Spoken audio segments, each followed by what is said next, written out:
Anthony Davis, third in the league in scoring right now, coming up a 31-point night in the overtime win over the Mavericks on Friday.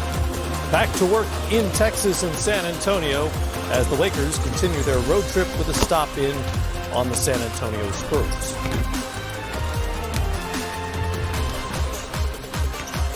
Happy Sunday, everybody. It's game time here from our Atlanta studio. Good to have you with us. I'm Matt Weiner. That's Brian Shaw. Kevin Mchale is right there.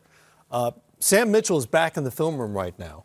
And when I became aware that the three of you would be on the set, I started to do some math. Because you guys have been through some games over the years. By my count, as players and just head coaches, not even assistant coaching games, 3,263 games between the three of you. And another 1,025 as head coaches. So that's a lot of experience. That's a lot of knowledge we have here to work with. And it begs the question, what am I doing here? Yeah, well, you're going to organize everything. And Brian was with me in Boston. He was my rookie. Sure. And Sam Mitchell was one of my favorite. I was in Minnesota. We signed him, one of my favorite people of all time. Sam just called it the way it was in the locker room, and I loved it. Here's the amazing thing. Between the three of you, you all played within 51 games of each other in terms of regular season games. Any guess who has the most of the three? It'd have to be Kevin. Sam Mitchell, 994, which is 23 more than you played. Yeah. It's remarkable. I played a lot early, not a lot late. I got beat up. Sam, you care to weigh in on this? You got some memories with these guys? Well, I'm going to clean this up, especially with Mac, because not only did I play against Mac a lot, I had to try to guard him, but also I played for him when he was vice president and general manager. It's a story when Kevin Garnett was a rookie, and Mac, you remember this. Kevin had like 103 temperature. He was sick. He came in before the game, and he's telling us he don't know if he can play. He just looked awful. And my locker was next to Kevin. I'm just sitting there listening to these two have this conversation. And Matt walks over to KG, and he just starts sniffing around him, just smelling. And then he looks at me. I'm not going to say what he said, and he said what he said, and Kevin Garnett looked at me and said, I guess that means I'm playing tonight. I said, yep. You better strap him up, young fella. It's time to go. You know what? I've heard this story before off the air, so I know what he said. Yeah. I'm glad you're not saying what he said. No, there is no way to even say it and clean it up. Nope. No, so I'm just gonna let you, whatever you think your imagination can come up with, that's good. but I'm telling you what, Sam, it stayed with Kevin for a long time because KG told me later, he goes, man, I learned I had to play. I said, you know what? Absolutely. You don't have to play if you don't feel well. Sometimes you may be sick. You got to go play. You can find an excuse not to play every single night in our league. You got to find a reason to play. The reason to play is you got to want to compete. And KG was one. You know, Sam, he's one of the top competitors of all time. Well, Matt, the thing about him that I loved is that he allowed Flip and yourself to not only coach him, but manage him and walk him through the early part of career. That's why he was such a great teammate and great player. Yeah. He listened. Yeah. And he loved to compete. We'll get back to Sam in a little bit. He's been keeping an eye on the Pacers and Bulls. By the way, this is all true in broadcasting as well. I mean, I've been gutting it out here. You have been? For years. Years? Yeah. I'm proud of you. And Thank you. And I can attest to the fact, based on what Sam is saying, how ecstatic I was as a rookie to come in and have the veterans that I had on our team, obviously Kevin, Larry Bird, Robert Parrish, DJ, Danny Ainge, these guys that were established, that showed you how to do things the right way. And so I know that KG, by the time he got to Minnesota and he had Sam there and he had Kevin as his general manager, just putting him on the right track. And a lot of these players nowadays that come in don't have established veterans to show them the right way to do things. And they're a lot younger. Exactly. A lot younger than they used to be.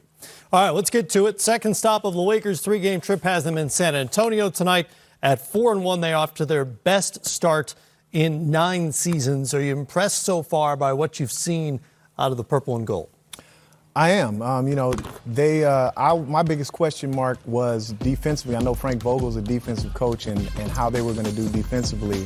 I knew offensively LeBron and AD would figure it out, get on the same page, and everybody else would follow. But, they've been, after the first hiccup in the first game, they seem to be gelling and meshing well, and they figured out, look, you put those two guys in a two-man game, put everybody else on the weak side, and just let them figure it out, and they're good enough to do that. Second so far in defensive efficiency, and whatever point you were about to make, you get to it in a second, because I want to ask you, LeBron James, who you coached last year, looked rejuvenated on that end, particularly Friday night against the Mavericks when he was getting into passes. He was active more so than we've seen in recent years.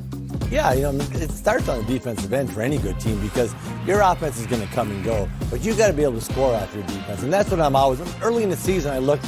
Do teams take great defense and turn it into offense? You can play great defense, and if you just hold the ball and walk it up, anytime you get an odd man, he still is unguardable in odd man situations. You get a 5-on-4, him handling it, coming down. God forbid you put him in a wing on a 3-on-2. I don't know what you do then. You just quit. Get out of the way. Get out of the way. So any of those odd men, that's what they're doing. They're taking their defense and turning it into offense, which I like. Now with Kuzma coming back, Kuzma's not a spot-up player. He likes to move and cut, but AD is also. Anthony Davis played in New Orleans. Most of his shots were assisted on. Mm-hmm. He passes, he cuts. I've seen they give him the ball a lot in the left box and just let him do his thing. But they can also play a style of moving. Now that means LeBron is going to have to move and cut. And sometimes those older guys are like, that cut is really not necessary for me to do. But you put them in a two-man game, they can always do that. But I believe you got to play different ways because the playoffs come. You got to be able to play slow, drop it to AD and stuff like that. But you got to play fast, Brian. You got to have multiple ways to play because in the playoffs, if you're going to win a championship, you're going to play a lot of different type teams that will make you play a style. No question about it. And Friday night watching Kuzma in his debut with the team.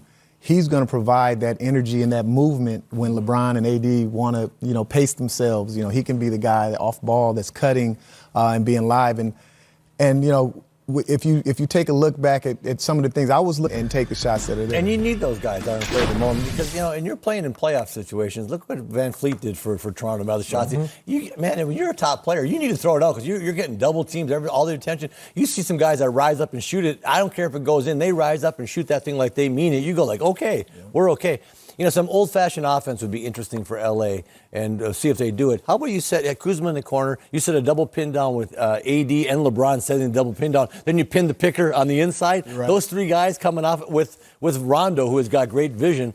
Those simple plays like that with guys that, I like everybody acts like they reinvented the wheel. These plays have been around forever, But it depends on who's in the action. That's get three guys that all have high IQs that can all play.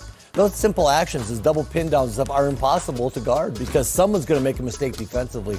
I really like Kuzma shot the ball at a 35% rate from the three a year or two ago, whatever, a couple years ago. Mm-hmm. So he's got it in him. Last year was you were there, Brian. Yeah. It was a bizarre year. Almost like after the Christmas game, everybody got hurt. It was almost like a throwaway season. So it's hard to take those statistics and put any meaning to them. Sure. And he'll get better shots this year. You would think, yeah. Yes, with AD and more track. No but question. You know what, man? Some guys are gamers, and when those shots mean something, you make more of them. You're more concentrated. You're more focused in. You guys had trade talk last year. You had a million things going on there, Brian. We sure did. That just made it for a tough season. And the team kept Kuzma. They traded some of their other young guys. They traded Lonzo Ball, Josh Hart, Brandon Ingram, and they kept him. And so, like I said, he's never been afraid of the moment, and he'll be up to the challenge. He had 9 points in his season debut on Friday. Lakers and Spurs are just underway, about 30 seconds into that game in San Antonio.